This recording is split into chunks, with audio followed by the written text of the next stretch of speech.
Gracias amigos, ¿cómo están? Bienvenidas, bienvenidos, muy buenas tardes. Les saluda Darío Robinson Rivera.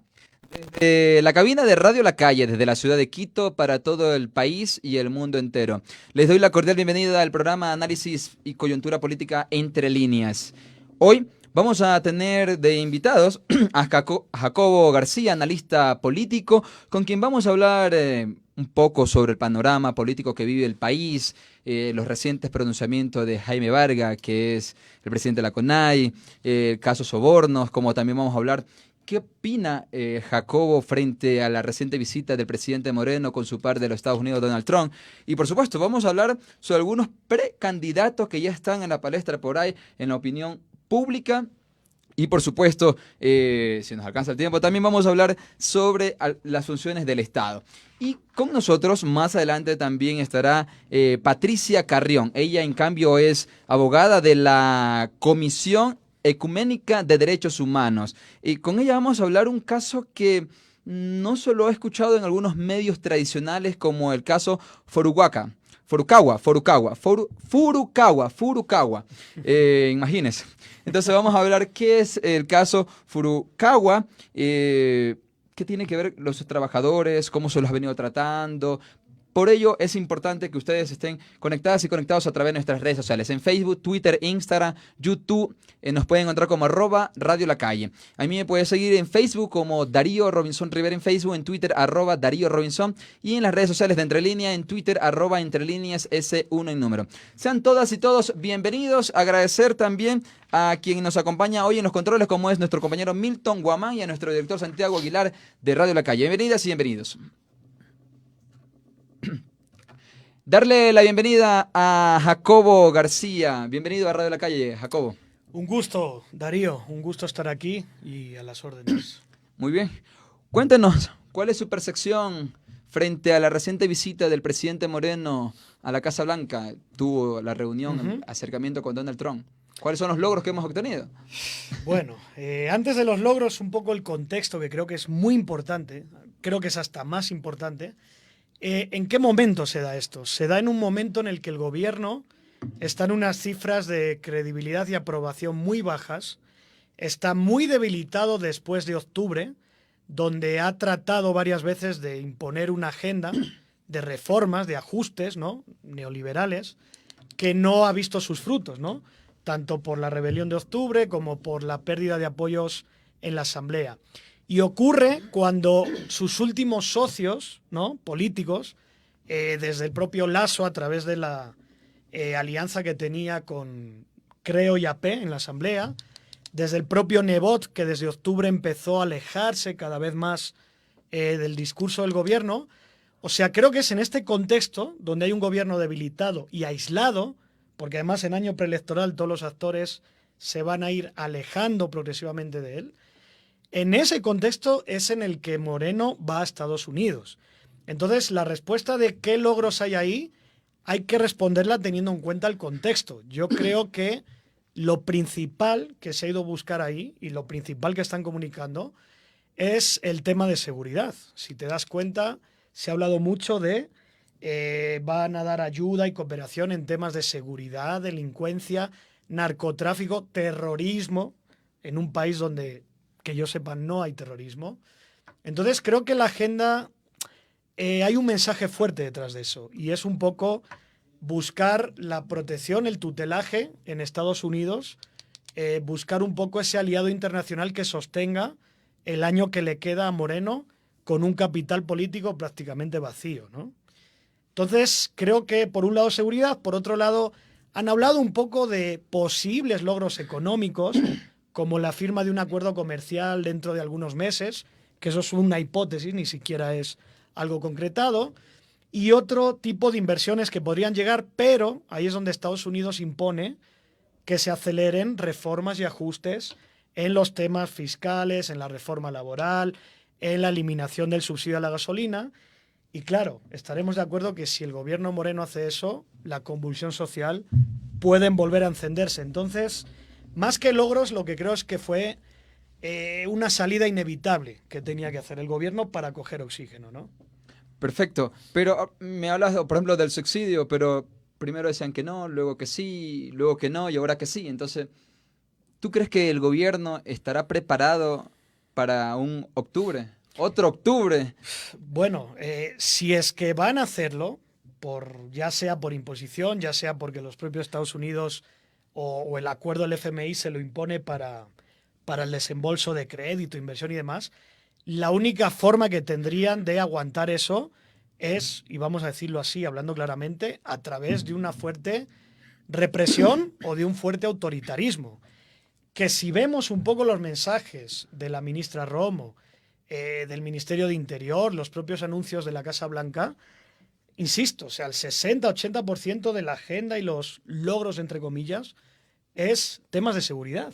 O sea, parece que ha habido capacitación de policías, parece que está habiendo programas de cooperación para el fortalecimiento en seguridad. Cuando hablan de terrorismo, ¿Te preocupa?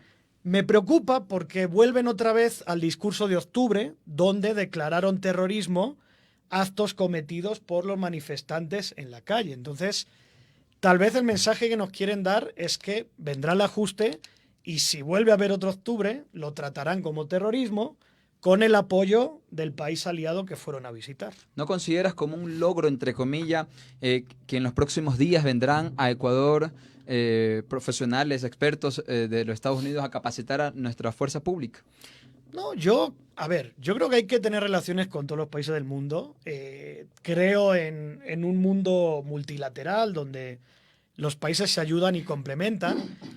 Creo que Estados Unidos es un país muy importante, es un socio que si realmente cumpliera el papel de socio, creo que sería muy positivo cualquier relación que se dé. Para diferenciar, ¿cuál es la diferencia entre tenerlo como socio y cuál es el papel que estás desempeñando ahora? Bueno, pues tienes que ver un poco el contexto, la relación y el tipo de acuerdo. Mira, te lo voy a poner así. Estados Unidos, desde el año 2001, cuando ocurrió el 11S, el ataque a las Torres Gemelas, cambió su agenda internacional, sobre todo en la cooperación al desarrollo con países y demás, que tenía un enfoque, vamos a decirlo así, mucho más multidimensional, lo cambió por el tema seguridad. O sea, toda la relación de Estados Unidos con los países satélites o más pequeños o periféricos siempre se ha basado en el tema seguridad. Y este tema de por sí es un tema desigual, asimétrico. No es un tema de socio de igual a igual, es un tema donde Estados Unidos te dice: yo te ayudo a combatir al enemigo interno o externo, te ayudo en seguridad, pero tú me dejas poner aquí mi base militar, tú me dejas tener contactos aquí con tus fuerzas policiales, militares y demás. Entonces, ¿O persigues a alguien? exactamente, o sea, a ver, hay un interés geopolítico y geoestratégico de Estados Unidos en implementar esta agenda de securitización de la ayuda y la cooperación. Entonces, cuando tiene este tipo de acuerdos con un país, como puede ser el caso de Ecuador, Colombia y demás, hay un interés geopolítico detrás, por lo tanto, el hablar de socios ya pone la balanza un poco más desigual. Y dos, cuando estamos hablando ayuda en todo tema de seguridad, la pregunta que yo haría al pueblo ecuatoriano es: ¿realmente el mayor problema de este país es el terrorismo? ¿No es más bien la falta de empleo, la falta de educación? Los problemas de delincuencia y seguridad sí, pero ¿realmente es el terrorismo el problema de Ecuador? ¿Por qué Correa no visitó la Casa Blanca? ¿Por qué Bueno, no hizo alianzas? obviamente es que volvemos a lo mismo. Correa tenía otra percepción de las relaciones internacionales, bueno, su gobierno, la Revolución Ciudadana, un poco más basado en la idea de un mundo multipolar, multilateral, donde no se dependiera exclusivamente de un socio, en este caso Estados Unidos. Trataron un poco de diversificar más también el mercado, las relaciones internacionales, la cooperación, el crédito. Ahí es donde entra el papel importante de China, es decir, Correa o su gobierno prefirió mirar más a la cooperación, entre comillas, China, en términos de créditos y ayudas fiscales que Estados Unidos. Entonces, Estados Unidos te pone unas condiciones. Y Para ser China tu... no pone condiciones. Bueno, claro, a ver, yo no quiero caer tampoco en el maniqueísmo, ¿no? De Estados Unidos es bueno, China es malo, o al revés, China es bueno, Estados Unidos es malo.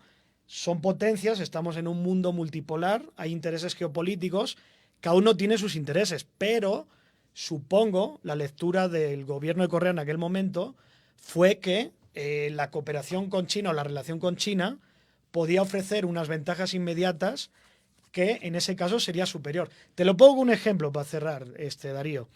El FMI te puede dar crédito y a veces te puede dar a tasas de interés más o menos baratas, pero el FMI te impone que hagas ajustes estructurales a la economía que devienen en austeridad, menor crecimiento, pobreza, etcétera.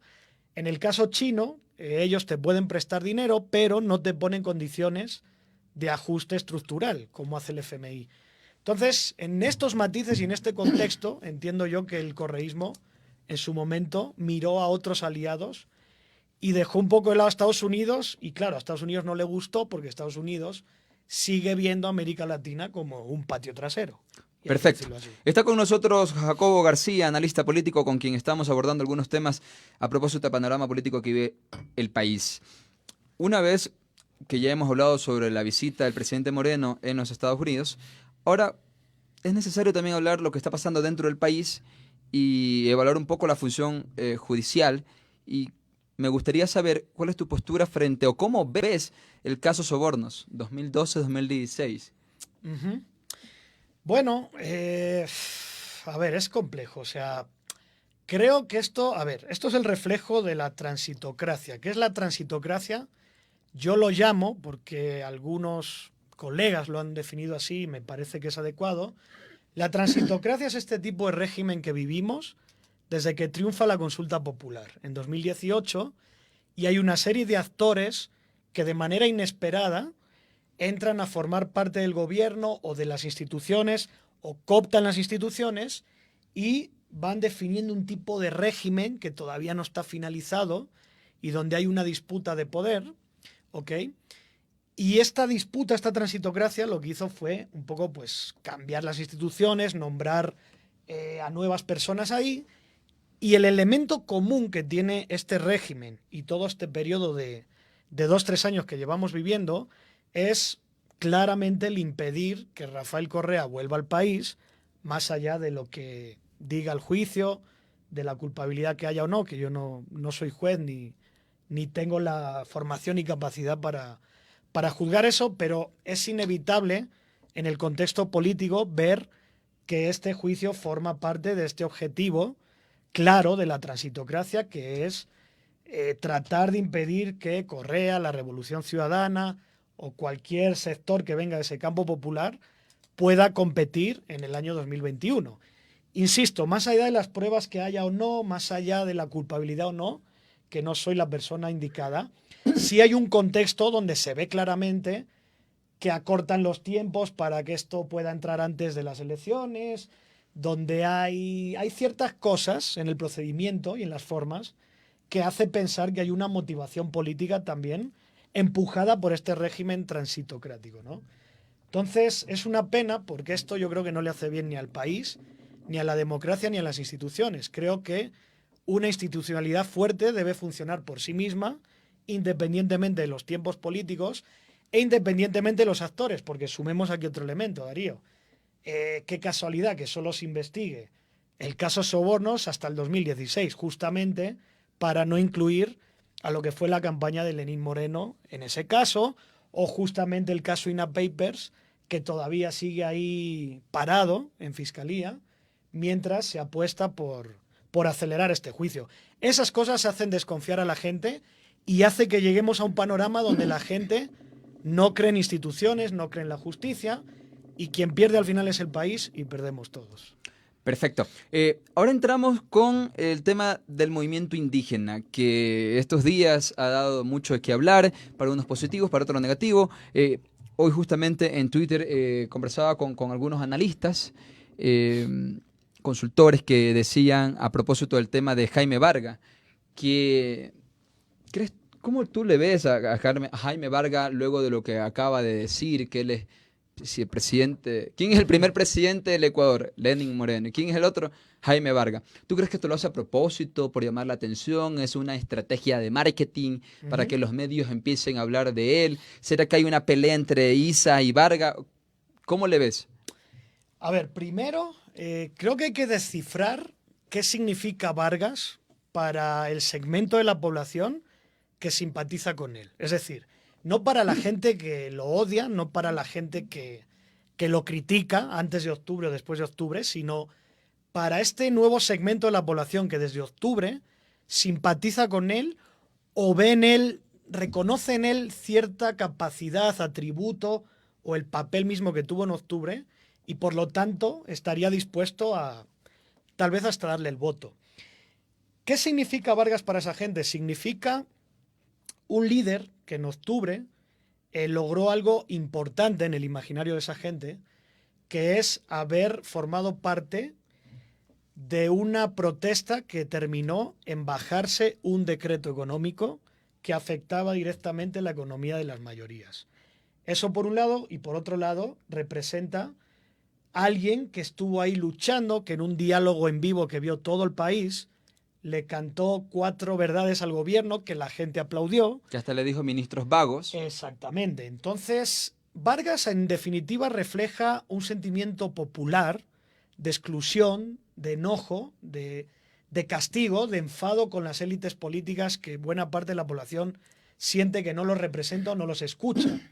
Entonces, si partimos de ahí, el hecho de que Vargas ahora salga diciendo que es segundo presidente o tercer presidente, creo que a la mayor parte de ese segmento no creo que le afecte mucho, porque saben justamente, no es un segmento, ¿cómo te digo, Darío? O sea, de la democracia liberal que cree en la separación de poderes, que tiene claro que confía en la institucionalidad y por lo tanto se asusta de esos mensajes un poco que van en contra de la propia institucionalidad. Creo que Vargas refleja eso. Vargas es esa rabia bien entendida o mal entendida, según cada uno, pero esa rabia del pueblo, de la gente, de querer ser oídos, de querer ser escuchados. No es la primera vez que llama la atención. La otra vez impidió que la misión toda una vida entrara a las comunidades. Casi que dijo que el vicepresidente por qué visita las comunidades de la ruralidad de la Amazonía del Ecuador. Casi que pidiendo visa para entrar. Entonces tuvo ahí una bronca con el vicepresidente. También generó polémica en medios. Pero Issa no actúa así. Claro, pero por eso te digo que Vargas es eso, y se sabe desde el propio diálogo y la movilización de octubre. Le golpeó el pecho al policía al frente de todo. O sea, obligó a Teleamazona que transmitieran en vivo. Le llamó patojo no sé qué a no sé quién. Entonces, mi punto es, si la gente ya sabe eso de Vargas, sumarle ahora que haya dicho que si es el segundo, tercer, o sea, ya saben. O sea, ¿no crees que todos sus antecedentes de Vargas, en el momento que él decide ser candidato presidencial, sí, que aún tampoco no lo definen, en el momento que él decide ser candidato presidencial, ¿no crees que le van a sacar y van a decir, la oposición a él le van a decir, ¿quieren ustedes a este patán o a este grosero o a por supuesto. Le van a dañar? Entonces, ¿qué tan bueno sea eso? Esas estrategias de su comportamiento. Volvamos a lo mismo. Por eso, la pregunta que yo hago es, ¿qué significa Vargas para la gente que simpatiza con Vargas? O sea, eso es lo importante. Lo importante no es pensar qué va a opinar la gente de Guayaquil de clase media alta cuando Vargas tenga otro exabrupto. Porque esa gente, así no hable Vargas, lo va a odiar igual. Mi punto es, para la gente que Vargas representa un voto protesta, castigo, un reclamo popular o un líder que ese día logró bajarse el decreto, y tenemos evidencia para decir esto, ese tipo de ataques creo que no van a funcionar. No estoy diciendo que va a ganar las elecciones, no estoy diciendo que... Pero para ese segmento duro de él no va a funcionar. O sea, se puede mantener los números que tiene hasta ahorita en algunas encuestas. Darío, tú conoces mejor que yo a Abdalá Bucaram. O sea, Abdalá, 95, estaremos todos 96. de acuerdo. Creo que no ganó por educado, no ganó por discurso respetuoso. Y sigue siendo un patán. Y sigue siendo un patán, pero cuando ya era patán, ganó las elecciones a Jaime Nebot. ¿Por qué? La gente sabía lo que era Abdalá Bucaram. Pero sabiendo lo que era, votó por él porque justamente buscaba eso.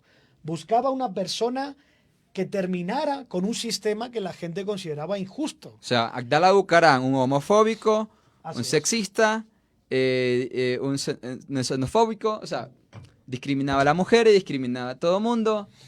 Recuerdo que tenía algunas apreciaciones por nuestras mujeres esmeraldeñas. ¿Cómo no? Porque decía en Esmeraldas no sé qué, o sea... Y venía ya de las acusaciones de corrupción de su hermana. Las mochilitas. Guayaquil. Claro, bueno, eso ya en el gobierno, pero incluso antes de ganar las elecciones ya había estas esta sombra de acusaciones de corrupción en la alcaldía de Guayaquil y demás. A lo que te voy, Darío. Y claro, y así terminó ganando, ¿no? Claro. Y qué bueno que lo traigas a colación en el Exacto. caso de... Es que hay que entender que el voto no es solamente un tema racional, ni es un tema de buenas formas. A ver quién Entonces, es si el no hay que- digamos, si no hubiera otro mejor cuadro en el 2021, con tal de no mantener en el poder a los que están gobernando, son capaces de votar por Vargas. Hay un segmento de la población que sí. No digo que sea la mayoría, no digo que sea el favorito, pero lo que es el segmento, como tú bien dices, el segmento del cambio, es decir, la gente que quiere castigar a este gobierno y que está buscando una alternativa, dentro de ese segmento que compiten varios, Vargas, pero más allá de Vargas, Vargas e Isa, los que estuvieron ahí en octubre, forman parte de la preferencia, efectivamente. No se puede negar. Perfecto. Síganos ustedes en las redes sociales, por favor. Con mucho gusto les vamos a leer todos sus comentarios. En Facebook, Twitter, Instagram, YouTube nos encuentras como @Radio La Calle. Por supuesto, también en las redes sociales me encuentras como Darío Robinson Rivera y el Facebook del programa Entre Líneas Ecuador. En Twitter, @Darío Robinson, @Radio La Calle, @Entre Líneas S1 en número. Está con nosotros Jacobo García, con quien estamos abordando algunos temas de análisis coyuntural a propósito del panorama político. Se vienen ya las elecciones, ya el Ecuador está en un 2020 preelectoral, un año preelectoral prácticamente, y ahí se ven de a poco algunos medios de comunicación más parcializados con unos que con otros. Y bueno, vamos a mencionarte algunos precandidatos para ver cuál es tu análisis breve sobre cada uno de ellos. Otto, que aparentemente sería el candidato a Estado, él ha dicho que el presidente Moreno le ha pedido que sea el candidato del actual gobierno. Él dice que tiene el apoyo de sus ministros, pero que no tiene el apoyo de la familia. Así es. Me parece que seguramente puede ser uno de los pocos cuadros fresco, joven, que llegó al poder, ¿no? A pesar que nadie lo eligió. Así es. El problema de Otto, mira, es como si yo me compro una chompa gruesa, la mejor chompa gruesa, la más moderna, bonita y barata, pero me la llevo para ir a Esmeraldas. Me vas a decir, estás loco, pues te vas a asar de calor. Eso es lo que le pasa a Otto. Otto, como producto en sí mismo, como atributos personales, tiene unas condiciones muy interesantes que en otro contexto y en otra situación creo que le hubiera permitido ser. No es confrontador, me parece. Claro, es moderno, es un empresario, es joven, tiene buen discurso, conecta con las nuevas generaciones. Pero, como tú bien has señalado, es el vicepresidente de un gobierno que tiene el 8% de credibilidad, el 15% de gestión positiva.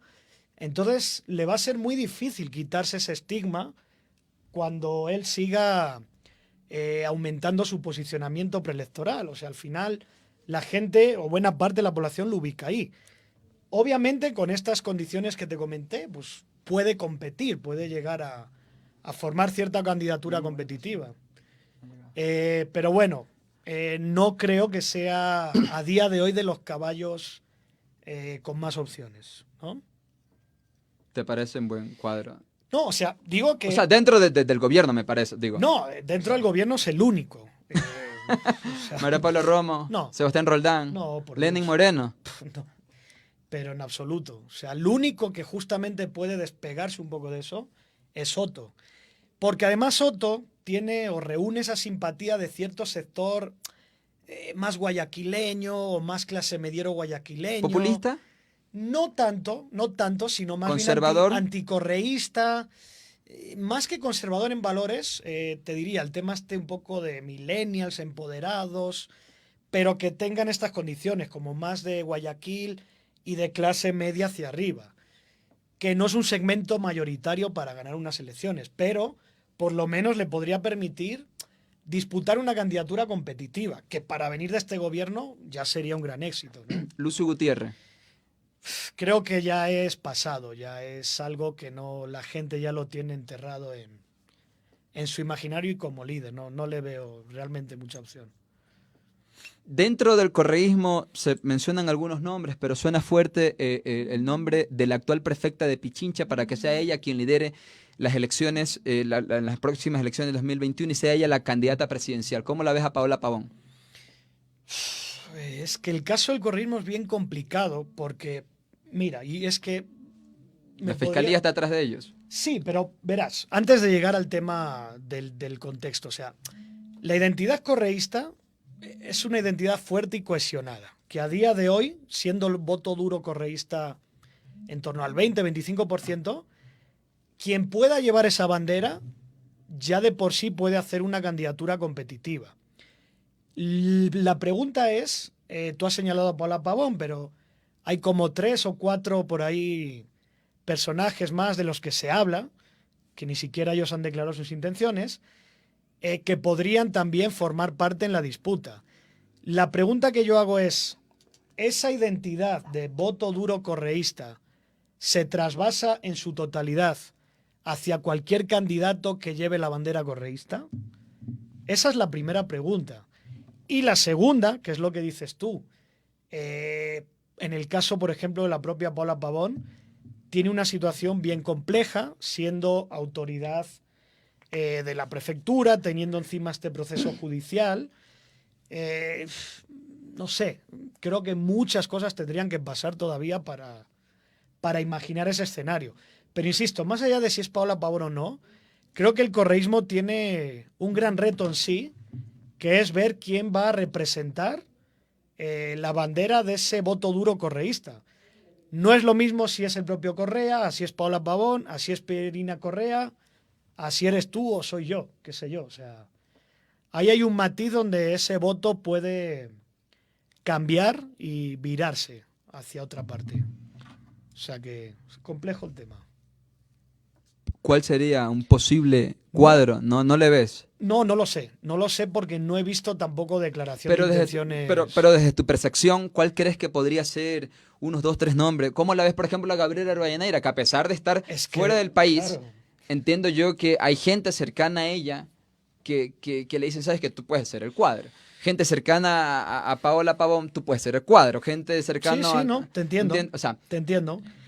Creo, mira, te lo he resumido así. Creo, es que el problema del correísmo es que no hay todavía unos liderazgos que estén todavía como a un segundo nivel, que puedas decir están ya cerca de llegar a ese primer nivel que es el liderazgo de Correa. O sea, hay muchos liderazgos todavía ahí dentro que no tienen mucho conocimiento o que se les asocia en su totalidad a la imagen de Correa, que no han logrado por esa gran fuerza que tiene la propia personalidad y liderazgo de Correa, no han logrado construirse una imagen por fuera de ahí lo suficientemente fuerte y consolidada que le permita ahora mismo competir dentro de ese espectro. Es que no sé si me explico. Al final, lo que hay es lo que tú dices. Hay un bloque que se llama de la Revolución Ciudadana, donde hay varios líderes de la Revolución Ciudadana.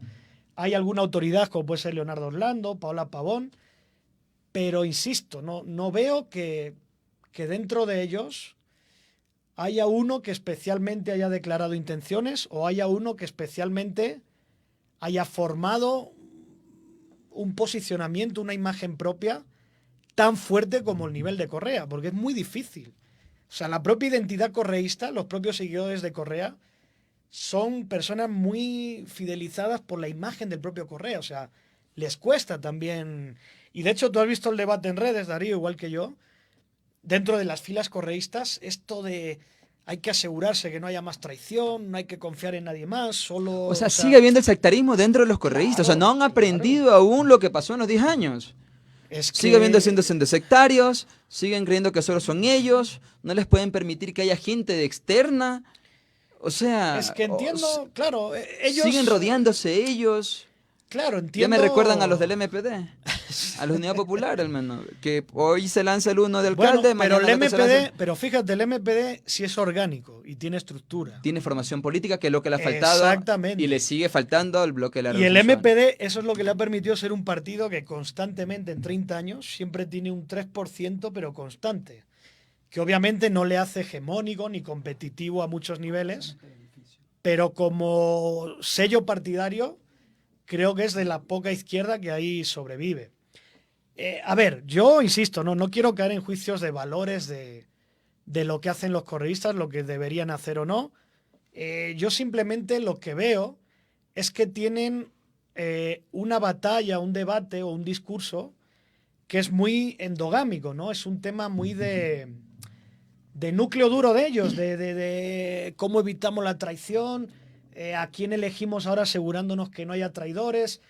Yo no, insisto, no quiero valorar si eso está bien o está mal, atraviesa al final a a todas las organizaciones políticas, si quieres, pero el problema de eso es que les hace encerrarse mucho en su núcleo y en su discusión y efectivamente no están conectando o generando discusión a nivel más amplio de la sociedad, ¿no? ¿Cómo le ves a Guillermo Lasso? Lo veo mal, lo veo bastante fuera de onda, lo veo fuera del momento, del discurso, lo veo alejado, sin aliados, también muy solo. Probablemente, al no ser que haya un giro ahí inesperado, creo que va camino ya de ser el próximo Alvarito. Pero con menos gracia. O sea, esto del tema de la Cenecic no le va a jugar a Sí, favor o no. cómo, o sí va a ganar adepto joven. El problema, verás, Darío, el problema es que, insisto, o sea, el tema del voto y los electores no es un tema solo de enganche racional o de enganche temático. Es decir, porque yo hablo de hay que dar armas a todos, van a votar por mí. Es un tema que tiene que ver con si yo le confiero legitimidad y autoridad a quien hace esa propuesta, si el que hace esa propuesta siento que me representa o no me representa. Una vez que hay ese encaje, la gente empieza a conectarse a las propuestas de ese supuesto líder. El problema de Lasso es que tiene un problema de credibilidad, poca gente cree en él, tiene una imagen negativa bastante alta, entonces cualquier cosa que él diga o haga tiene esta dificultad que genera mucha resistencia y poca gente se engancha a su discurso. Por eso está yendo a jóvenes, porque al final es el sector donde menos resistencia o menos conocimiento de él tiene y está viendo a ver si por ahí logra abrir un poco de nicho, ¿no? Jaime Nebot. Jaime Nebot es la gran incógnita, yo creo, porque el hecho de que él decida correr o no correr cambia en cierta forma el escenario electoral. Porque él... Si no corre, le favorece a los correístas. O al candidato a Estado. Depende, hermano. Depende de la cantidad de candidatos, de qué representa cada candidato. Depende de muchas cosas. Yo no me atrevo a ser tan categórico. O sea, sí, en teoría quitas un peso pesado a la derecha. En teoría puede haber cierta base de Nebot en Guayaquil que se iría al correísmo o a un segmento cercano al correísmo. Pero tampoco me atrevo a ser tan categórico porque puede haber también outsiders que aparezcan por ahí, que jueguen entre un lado y otro. O sea, es un tema complejo. Pero Nebot de por sí, el gran problema que sigue teniendo a día de hoy es que no despunta de Guayaquil. En Guayaquil es fuerte, es una personalidad y un líder respetado, pero fuera de ahí, en la costa todavía no llega a penetrar con la suficiente fuerza y en la sierra, con el episodio del páramo, pues lo tiene bien complicado para poder entrar ahí. Perfecto. Muchas gracias. El tiempo es corto en radio. Listo. Gracias, Jacobo, por estar acá en Radio La Calle. Gracias a ti, Darío. Un gusto, un saludo a todos los radioescuchas y encantado de estar aquí. Nos vemos. Muchas gracias. Estuvo con nosotros Jacobo García, analista político, con quien hemos abordado algunos temas de coyuntura política nacional. Es importante poder darle estas herramientas a ustedes para que ustedes saquen sus propias conclusiones a propósito de lo que pasa en este país día a día y lo que se viene en las elecciones del 2021. Vamos a un breve corte y al retornar ya con nosotros Patricia Carrión, abogada de la Comisión Ecuménica de Derechos Humanos. Con ella vamos a hablar también de derechos humanos a propósito del caso Furukawa. Vamos a un corte y retornamos con más de Entre Líneas.